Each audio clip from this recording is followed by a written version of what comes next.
paglahok bilang kandidato sa 2016. Darating yung panahon yun. Ang last day of filing matagal pa naman, October pa.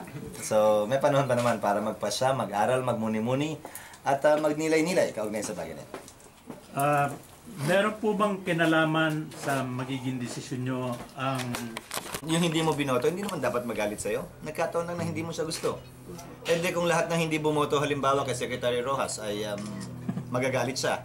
Marami-rami yun. So hindi naman siguro dapat ganun. Senador, let's say may offer ang kampo ni Senador Po at may offer din kay Mar Rojas. Sino ho ang pipiliin niyo? Ayokong pangunahan yung pagpili dahil baka naman wala akong kailangan pagpilian. Kasi wala namang alok na nagmumula sa maski na sino pa man. Ang kausap ko lang kaugnay sa pagtakbo, hindi pagtakbo sa 2016, si Senator Po lang. Gaano ho kalalim ang pagkakaibigan niyo ni Senador Po? Nakilala ko siya nung pumanaw yung kanyang tatay, 2004. At mula nun, naging malapit na kami, pati sa pamilya. Ano ho pagkakakilala niyo sa Senador Po bilang isang tao, ordinaryong tao? May multiple choice ba yan? Wala naman ho. Mag-ABC na lang. Kahit ano ho, pagkakakilala niyo? Simple lang. May sariling paninindigan at paniniwala. Kung akala nila porkit babae, madaling makumbinse o matulak, papunta sa partikular na direksyon hindi siya kumbinsido, nagkakamali sila. Kaya nga sinagot ko si Congressman Erisen nung nagsabing nadadala lang daw si Senator Po, papunta rito, papunta dyan. Dapat bigyan muna niya ng respeto si Senator Po na hindi pwedeng itulak o dalhin sa isang lugar o direksyon na hindi siya naniniwala. Dapat bigyan niya ng ganong klaseng respeto at pagkilala bago niya siguro makumbinse na tumakbo sa ilalim ng partido nila. Ganun pala ho. How about Binay? Kung sakali. What about? May offer. Kung may offer. Unfair for me to answer na kung sakali. Because if I say yes or no, it will be unfair both for him and for me. Kasi ni walang alok eh. Again, hindi kami nagkakausap eh. Matapos yung election ng 2010, hindi naman na kami gaanong nagkausap na rin. And if you remember, ng 2013 nga, hindi matapos kaming anunsyong dinadala ng una, nilaglag ako si Senator Po at saka si Senator Legarda ng una. At hindi na rin kami nagkausap masyado mula nun. Wala kaming pinagawayan, wala kaming taasan ng boses o ano. Hindi lang talaga kami nagkausap. Punta naman tayo sa personal, if it's okay. Magbabanding daw kayo ng dad ni Hart. Ni Hart. Mag-fishing daw kayo or something. Issue talaga yan. Senador, Pag nagawa niya na yung bangka niya, yes, we would want to do that. Kasama din si Hart, kasama yung isang kapatid ni Hart. Okay. We would want to do that. Hindi man sa Batangas dahil nandun yung resort ng tatay niya. Sa Sorsogon siguro, pag nakauwi siya doon. So, nag-meet kayo. Can you tell us about your meeting with... Maayos naman, normal. Walang pinag-usapang nakaraan, nakatingin lamang sa hinaharap.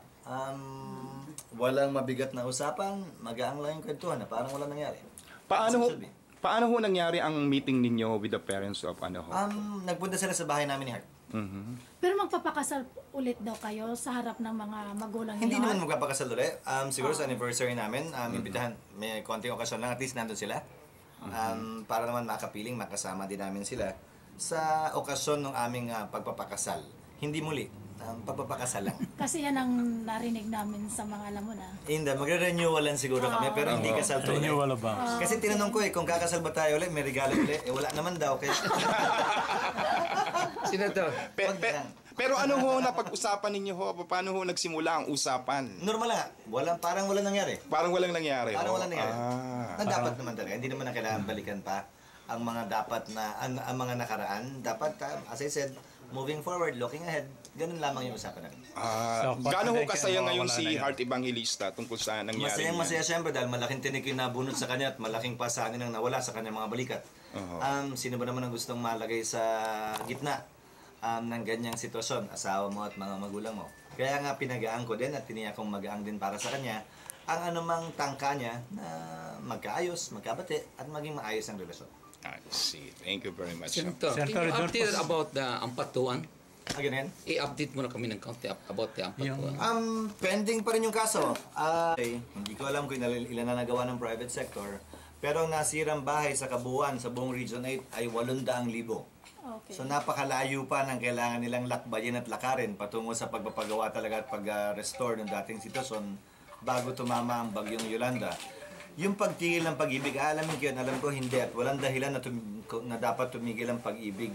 Hindi, dyan sa yan ang alam ko po Leyte kasi, at Tacloban? yeah, kasi parang in-stop daw ang, kasi kilala ko yun po yung director, one of the director in Tacloban ng Pag-ibig. Bakit Parang daw in-stop. tinigil? That is what I don't know. I'll I need find to that out. research for that. I'll find that out. Pero ang isang nagiging problema, dahil ang dami nilang in-identify na danger zone sa Tacloban at sa Region 8, kulang ngayon ng lupa na pagtatayuan ng mga bahay kung saan ligtas.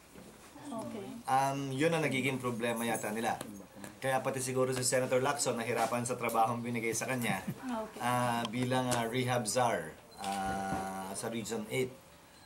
At saka nag-resign na rin yata siya dun sa pwesto na yun. I think Away so. po yata sila ni Mayor. Umalis. Pero isang bayan, isang syudad lang yun Buong rehiyon naman ang binigay Yeah, sa kanya Region 8 lang Hindi naman siguro yun ang dahilan ni Senator Lacson. Yeah. Senator, gano'n kayo... Yung BBL natin, Mr. Senator, pwede po bang ano yung side nyo sa ano? Senator, lagi ka mga sa taas ng OAV dito and you're gonna meet quite a lot of people over these next few days. Do you feel this is a chance to reach out to mga OAVs, maybe in campaign a little, fundraise, get ready for 2016 as well? Not fundraise. I'm not yet a declared candidate, and neither have I declared my intentions for 2016, if at all. So not to fundraise. To campaign early, no, not really, because I'm not a candidate yet.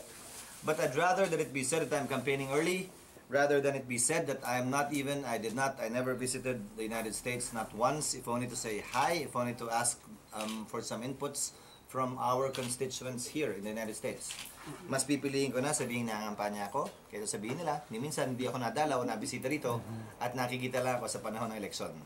I'd rather answer those allegations of early campaigning than be accused of not doing my job as a member of the Philippine Senate. Gano'n ho kayo tatagal dito sa Amerika? 4 na araw lang po. 4 na araw. Ano ho ang kahalagahan ng kalayaan sa isang Senador Chris Escudero? Kalayaan, may bago ng definisyon ng kalayaan ngayon. Hindi na kalayaan mula sa dayuhan, hindi kalayaan mula sa mga nangaapi, hindi kalayaan mula sa nananakop. Ang definisyon ng kalayaan ngayon na pinaglalaban natin sa Pilipinas, kalayaan mula sa kahirapan, kalayaan mula sa pangapi, kalayaan mula sa mga magnanakaw na opisyal, kalayaan mula sa mga abusang opisyal. Yun ang bagong definisyon siguro ng kalayaan na dapat sinusulong natin sa ating bansa. Ano ho isasagot nyo sa mga Pinoy dito sa Amerika na hanggang ngayon ang korupsyon ay nangyayari pa rin sa Pilipinas?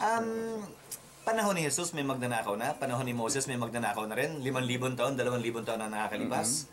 Nakalagay sa 10 Commandments yan, thou shalt not steal. Pero hanggang ngayon naman may magnanakaw pa rin. Palaging merong magnanakaw at magsasamantala. Ang importante lamang, mapakulong, mapanagot at gawing accountable kung sino man ang lalabag sa batas at magnanakaw. Yes. Hindi mo pwedeng iwasan na may magnanakaw talaga palagi. Ultimo si Jingo, yung bahay niya ninakawan So, ang importante yung nagnakaw, yung nagtangka, nahuli, sinampahan ng kaso at nakakulong yan. Aha, yes. Senator, yung most popular Bilang pulis ulit, ano masasabi niyo tungkol sa issue Suspended nito? lang kasi siya. He was suspended as a police officer. He resigned as the chief of the Philippine National Police.